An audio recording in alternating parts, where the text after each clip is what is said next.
The main event, Dolidze defeats Marvin Vettori by a decision, and it was a decent fight. You know, I'm not the biggest fan of Vettori and Dolidze, but I do appreciate the grittiness that they have. They stand in front of their opponent and throw, but the striking technique was just not all there. There weren't a lot of feints. There wasn't a lot of, like, good setups for the punches, except Vettori had a decent jab, even though both guys are grapplers. Like, that's why the fight was like that. Marvin Vettori and Dolidze are both better on the ground. And it's crazy that there was only one takedown in the entire fight. Dolidze is the only one to shot a takedown.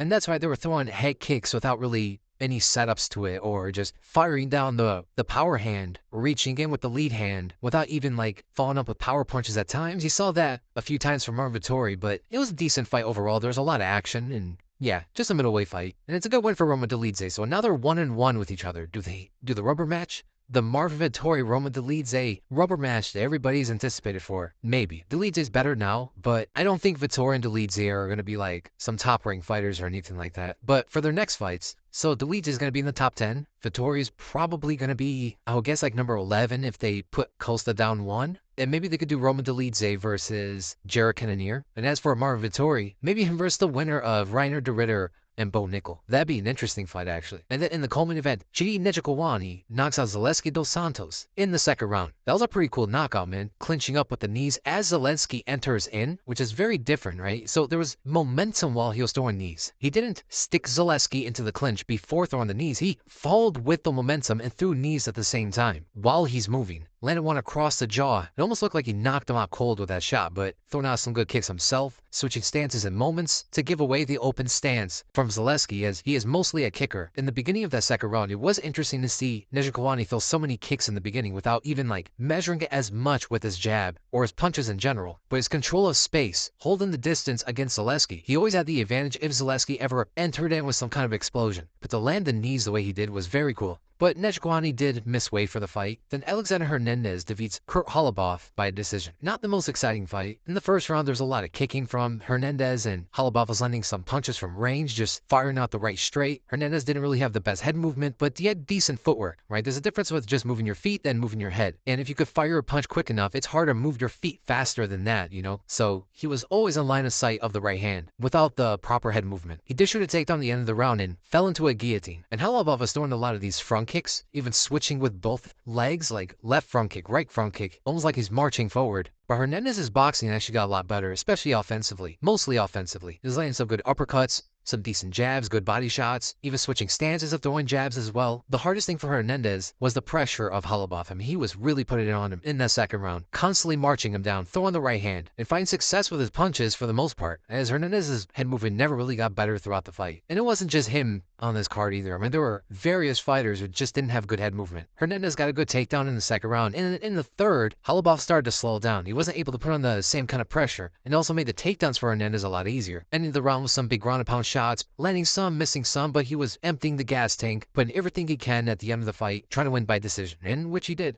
It was a decent fight, but, you know, not the best fight in the world. And then we got Blackshear submitting Cody Gibson in the second round. Bro, throughout the fight, I was trying to read what Gibson's tattoo on his chest says. It was bothering me the entire fight because, like, the font of it is so different. But both guys throwing punches from range. Gibson was putting more pressure, or Blackshear went for the guillotine in the first round, and at first it seemed like there was a mistake, right? Because he didn't have the actual control of the body with the guillotine. So I thought Gibson was going to get on top and I'll wrestle him in that position. But then he turned the guillotine into a Darce choke, causing Gibson to rotate on his side, so then Blackshear can get on top of him. And that wasn't the only time he reversed the wrestling of Gibson. He even tried to get the choke in north-south. One of the few fighters to actually try to finish a fight in that position. Can you imagine if they allowed ground and knees? Bro, north-south will go from like the deserted position to one of the most dominant once ground and knees are allowed. But in the second round, both fighters trying to keep their distance with their striking. Even when they were entering with their punches, they were trying to always exit out at range, and some good hooks around the guard from both fighters. But as soon as Gibson got in close, he entered the pocket. He was able to push Blackshear against the fence. Throwing punches, went for the takedown, got the double leg, and yet again Blackshear was able to reverse him, hit him with a switch, and pulling him into the mat, hooking onto the back of Gibson's arm and pulling him downward. Look how he was able to reverse him like that. I mean, that was some very slick stuff from Blackshear. Gets on top of the side control and uses the elbows in order to get the position to grab onto the Kimura lock, like one step at a time, and then once again gets it to north-south and gets the Kimura from there. Some very good grappling skills from Blackshear. I really like that fight. But then we go to a fight I didn't like as much. where Barez and Ribeiro submits DR in the second round with a Kimura as well, but he did it from bottom, right? He started his Kimura from the bottom position, rotated him over, and he hooked onto the leg to keep him in the position from stepping across, positioning himself above the arm so he can't really pull it out, you know? Very basic stuff from Ribeiro, basic Kimura lock from the bottom, but what was DR doing? I mean, did the weight cut like affect him that much? He didn't look good in that fight at all. He literally walked into a 2-punch combination and dropped in that first round. Literally walked into it. Like, remember when Marcin Prachnio walked straight into Sam Alvey, got KO'd in the first round? That's what that reminded me of. His wrestling was decent, but he got outmaneuvered on the ground, and he didn't recognize the Kimura fast enough. And with the fact that DR missed weight, I wouldn't be surprised if they caught him. Big upset win for Barez or Ribeiro. In fact, there were so many of those. So many underdogs won in this card. So even though a lot of people didn't care about this card, it was very good for any bettors out there, right? Especially a lot of people who bet on the underdogs. You guys probably cashed in. And the Vallejos with the big knockout, best performance, and the best fighter of the entire card. He's probably going to be in the top 10 of the featherweight division. And then we go to Waldo Cortes-Acosta, TKOing Ryan Spann coming up to the heavyweight division in the second round. Watching this fight was like a moment in time. Like, I couldn't believe the art that I was absorbing by watching this fight. Waldo Cortes-Acosta versus Ryan Spann, it's a kind of fight that can really change your perspective on the meaning of life. Who is Joe? Bro, what was that fight? So I thought maybe Ryan Spann coming up to heavyweight, he would be a renewed fighter. He'd be in shape, he'd use a speed advantage, athletic fighter, you know, defeat the blobs. But it seems like everyone who tries to beat the blobs and they run into Acosta, he just counters them. Like, you can't beat him. Is this heavyweight's next contender? No, I don't think so. Ryan Spann came up there and he's like out of shape. He didn't know how to parry a jab. Like, bro almost took himself out by throwing a wheel kick. He was just swinging that right hand. Like, I take back the whole he's so talented thing. He used to be. I don't know what happened. He used to have some fights where it looked like he could actually be a threat if he just fine-tuned his skills, you know, if he just focused on being more technical. He came up to heavyweight and he was wilder than ever. Did he think he was going to outbrawl a heavyweight? Bro, it was Acosta that was the more technical striker out there. He was landing the jab even though he kept dropping it, and Ryan Spann just could not land that right hand, telegraphing the punch from a mile away. I'm not gonna lie, that wheel kick is one of the funniest things ever. Who's Joe? As he spins uncontrollably with the wheel kick, threw it when Acosta was like 2 feet away from him. It's like when you save your ultimate and fire it out at the wrong time. He threw that thing so hard, whipped that thing out at chest level, and Acosta just stepped to the left. Bro, Ryan Spann almost took himself out with the head. Like, look how much he whiplashed himself. Then Acosta stunned him with a jab, wobbled Spann, and then followed up with a left hook and knocked him down. That was one of the greatest fights of all time. Bro, I can't get over the way he charged up that kick. Oh, and not to mention about the fight, the low blows, the eye poke, no point deduction. What is up with these referees, man? It's not like it would have made a difference, but still, there were 2 low blows, I believe. There was an eye poke. I forgot, you get 4 freebies for each. You can land 4 low blows, 4 eye pokes, grab the cage 4 times. You get like 20 back at the head shots. Chandler set that standard. And you can even put them all in a combination. You can go low blow, eye poke, grab cage, throw a punch to the back of the head, maybe even drop down and bite the ankle, all in one combo. And then you defeated Cunningham by decision. You had good footwork, good feints, decent measuring off the jab, and did a good job of not staying at range of his longer opponent. So the in and out movements with the feints threw off Cunningham throughout the fight. And he was also able to enter with some good takedowns. Not the most exciting fight, but it was a good display of technique with footwork and distance management. This fight was a very good example of how a shorter fighter is able to control the distance against a longer fighter. And then the Taekwondo master, Carlos Vera, knocks out Musasa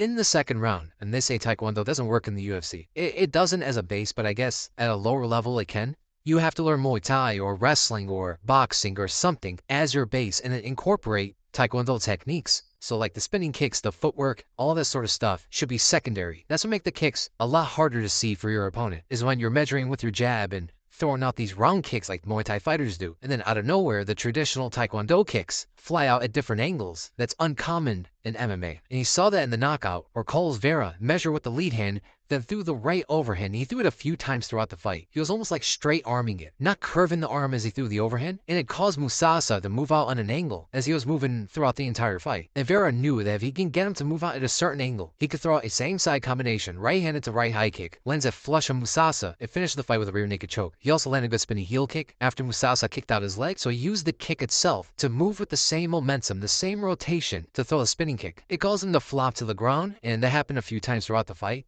right? So if he ever fought like a very good wrestler, it'd be a tough fight for Carlos Vera, but excellent finish from Carlos Vera. And another upset. I mean, Musasa was supposed to be a very good prospect, and that is Carlos Vera's first win in the UFC. He lost to Rinya Nakamura before that, and then on The Ultimate Fighter, lost to Bracatona. And then Sam Hughes defeats Stephanie Luciano. Clear robbery. I didn't watch the fight. No, I'm kidding. That 10-8 for the second round was crazy, dude. Derek Cleary scored the second round, a 10-8 for Sam Hughes. And crazy enough, it was Sal D'Amato who gave the fight to Luciano. The fight was very close. I don't know who I scored the fight for, but the fight was pretty decent. I mean, it wasn't a high-level fight, but again, like a lot of action. Very similar to the main event, except there were takedowns from both fighters. Sam Hughes got like 3 takedowns throughout the fight, a lot of strikes throughout 3 rounds, and Luciano kept throwing, man, spinning attacks, decent kicks, but in the third round, laboring a lot more with her shots. And it was yet another upset.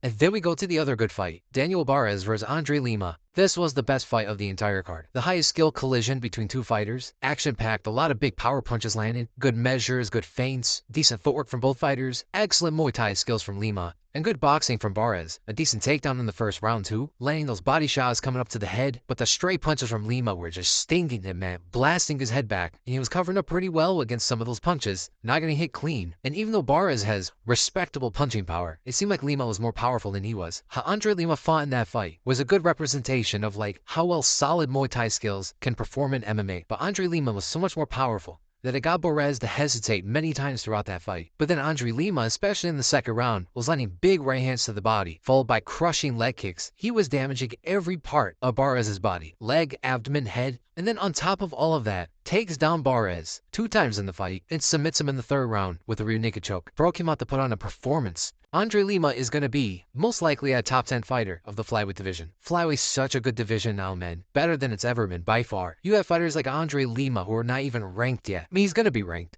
right? Absolutely. I think his floor is top 10. I don't even think that's his ceiling. I think his ceiling is maybe like a title challenger, but I think he's at least a top 10 fighter. I think you beat some top 10 guys right now. You have fighters like him, Joshua Van, Charles Johnson, Ramazan Tamirov, Tagiru Lambakov, Kai Asakura, like, bro, even like the bottom of the rankings have such good fighters. Flyweight is low-key one of the best weight classes in the UFC right now. The only thing is the champion has beaten almost everybody, but by being a fan of greatness, I just like to see the best skills in the UFC. Flyweight is absolutely one of the best weight classes right now, and it's only getting better, which is crazy. And then we go to the other female fights, which, crazy enough, 2 knockouts. Priscila Cachoeira knocks out Josiane Nunes in the first round. Another upset on the card. Priscila Cachoeira was coming off a 2-loss streak, and she lands an uppercut against Nunes that KOs her cold, like eyes rolling to the back of her head. The knockout was really cool. And then Carli Judice knocks out Yuneisy Duben in the first round. A really good high kick knockout. She had good footwork throughout the fight, and